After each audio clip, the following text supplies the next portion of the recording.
విశ్వంబర్ మొదలయ్యేటప్పుడు ఇది 'జగదేకవీరుడు అతిలోక సుందరి' సీక్వెల్ అని అందరికీ అలా అర్థం చేసుకున్నారు ఈ సినిమాని. అవును.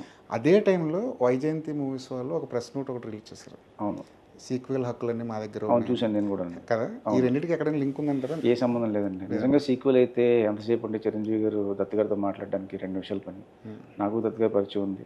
నేనే వెళ్ళి అడగడానికి ఎంతసేపు అది. నేను అనేది అది కాదు, వాళ్ళు కూడా అదే ఫీల్ అయ్యి అదే అది ఏమైందంటే ఆ టైంలో మీడియాలో బాగా వచ్చింది, జగదేకవీరుడు అతిలోక సుందరి సీక్వెల్, జగదేకవీరుడు అతిలోక సీక్వెల్ చేస్తున్నారని చెప్పి. ఎందుకు?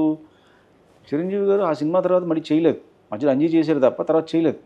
దాంతో ఇది ఆ సినిమా సీక్వెల్ అనుకున్నారు. సో అసలు ఆ సినిమాకి ఈ సినిమాకి సంబంధం లేదు. అవును, clarify very clear. Jagadekaveerudu Athiloka Sundari సినిమాకి విశ్వంబర్ సినిమాకి ఎటువంటి సంబంధం లేదు. ఇది టోటల్గా న్యూ ఫ్యాంటసీ ఫిల్మ్. ఏదైనా ఒక సినిమా సార్ డిలే అవుతూ వెళ్తుంటే దాని మీద ఇంట్రెస్ట్ తగ్గుతూ ఉంటుంది, నెగిటివ్ ప్రచారం పెరుగుతూ ఉంటుంది, అది స్టేల్ అయిపోతుంటుంది ఆ ప్రాజెక్ట్ అన్నది. ఆ భయాలు మీకు ఈ సినిమా పోస్ట్ పోన్ అయ్యే కొద్దీ మీకు ఏమైనా వెంటాడాయా అలాంటి భయాలు? సార్ భయం ఎప్పుడు లేదు సార్. ఇంకోటి చెప్తాను, మీరు అంటున్నారు స్టీల్ అయిపోద్ది లేకపోతే నెగిటివ్ స్టార్ట్ అయిపోద్ది అని చెప్పి. ఎవరికి స్టార్ట్ అవుతుంది? ఇప్పుడు మేము ఓ సినిమా కోసం పనిచేస్తున్నాం, ఓ సినిమా చేసే ప్రాసెస్లో ఉన్నాం. ఆ సినిమాకి పట్టే టైం మాకు తెలుసు. అండ్ ఏది ఇవ్వాలన్నా ద బెస్ట్ ఇవ్వాలని ట్రై చేస్తాం బయటికి.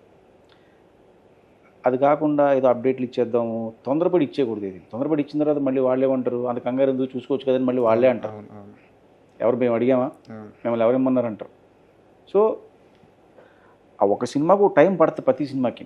ఇప్పుడు విఎఫ్ఎక్స్ ఫిలిమ్స్ ఉన్నాయి, ఇప్పుడు ఈ సినిమా ఉంది, ఈ సినిమా హైయెస్ట్ విఎఫ్ఎక్స్ ఉన్న ఫిలిం ఇది. అండ్ దీనికి ఓ టైం పడుతుంది. సో ఆ టైం అనేది కంప్లీట్ అయ్యే వరకు కూడా ఓపిక పట్టాలి. అంతేగాని ఒక 6 నెలలు అయిపోతాను ఎప్పుడు చెప్పలేదు, 6 నెలలు అవ్వదు కూడా. సో ఆబ్వియస్లీ ఆ భయం ఇలాంటివి ఏమి ఉండవండి. ఓకే, మనకు కావాల్సిన అవుట్పుట్ రావాలి, అవుట్పుట్ కోసం వెయిట్ చేయాలి. అండ్ మాన్యువల్ వర్క్ కాదు, సిస్టమ్ వర్క్ అది. ఎందుకంటే సీజీ అనేది సిస్టమ్ నుంచి రావాల్సింది. అది బయటకి ఇచ్చేదాకా మనకి అవుట్పుట్ తెలియదు. అది వచ్చిన తర్వాత దాన్ని మళ్ళీ చెక్ చేసి రీకరెక్షన్ మళ్ళీ ఇవ్వాలి. దాన్ని ఇస్తే మళ్ళీ అది ఎంత టైం పడుతుందో మన చేతిలో లేదు. సో ఓపిక్గా ఉండాలి. మనకు బెస్ట్ క్వాలిటీ బెస్ట్ అవుట్పుట్ వచ్చే వరకు చూసుకుని. సో ఈ టెన్షన్ ఎప్పుడు లేదు నాకు. ఎంతసేపు ఈ టెన్షన్ తప్ప, ఎప్పుడు వస్తుంది ఎప్పుడు చూసుకుందామని ఈ టెన్షన్ తప్ప, డిలే అయిపోతుంది నెగిటివ్ అయిపోతుంది, ఇది ఏమి ఉండదు సార్. రేపు సినిమా వచ్చి సూపర్ హిట్ అయిన తర్వాత ఇవన్నీ మర్చిపోతారు.